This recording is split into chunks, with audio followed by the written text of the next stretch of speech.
individu dan proses mental kelas A2 akan melakukan eksperimen terkait materi emosi. Saya Naura Kamilia, Saya Najwa Fairuz, Saya Maria Angela. saya Banyu Bening, Saya Alif Fatimah. Saya Bianca Estikia. selamat menyaksikan! Dalam buku psikologi Terms and Variations oleh Wayne Wheaton, emosi dijelaskan sebagai pengalaman subjektif yang kompleks, yang dimana hal tersebut melibatkan 3 komponen utama. Yang pertama, komponen kognitif. Emosi dimulai dari evaluasi subjektif terhadap suatu situasi. Misalnya, apakah sesuatu itu mengancam, menyenangkan, atau menyedihkan. Ini bersifat personal dan tergantung interpretasi individu. Yang kedua, komponen fisiologis.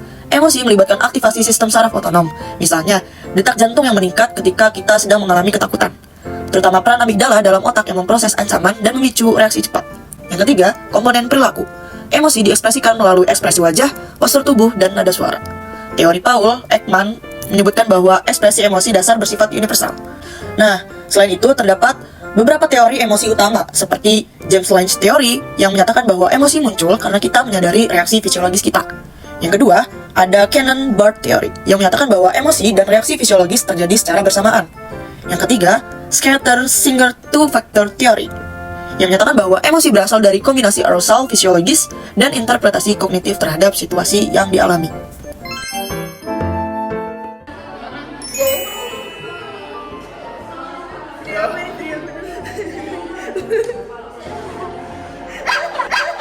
They ask you how you are, you just have to say that you're fine when you're not really fine, but you just can't get into it.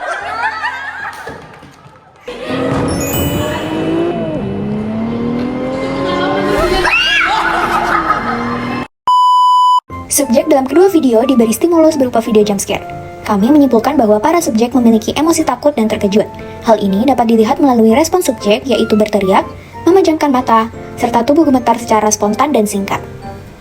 Nah, reaksi takut yang muncul setelah rasa kaget di video ini terjadi karena otak mendeteksi video jump scare sebagai suatu bentuk ancaman. Terlihat adanya respons fisiologis seperti tubuh yang menegang, refleks berteriak, serta perilaku menghindar sebagai bentuk perlindungan diri yang merupakan ciri-ciri umum dari rasa takut yang dialami.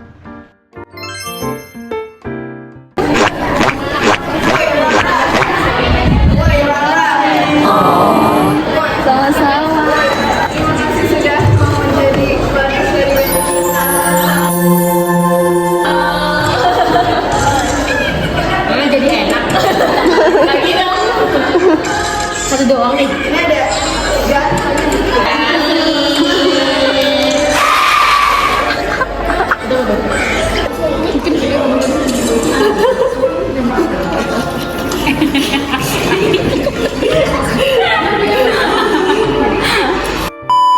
Selanjutnya adalah emosi bahagia sebagai respons yang muncul saat kami membagikan jajanan kecil sebagai bentuk apresiasi kepada teman-teman yang berperan sebagai subjek dalam eksperimen kami. Dalam video tersebut terlihat adanya respons fisiologis seperti tawa dan senyuman yang merupakan ciri umum dari ekspresi kebahagiaan yang ditunjukkan oleh para partisipan. Selain itu, dalam video ada contoh lain, yaitu ketika partisipan diperlihatkan video-video lucu, para partisipan ini juga menunjukkan respons senyum yang dilanjutkan tawa lepas yang memperlihatkan adanya emosi bahagia yang muncul pada partisipan.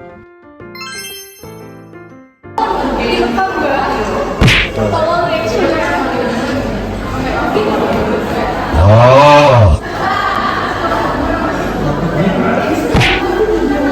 Maaf. Lu lagi!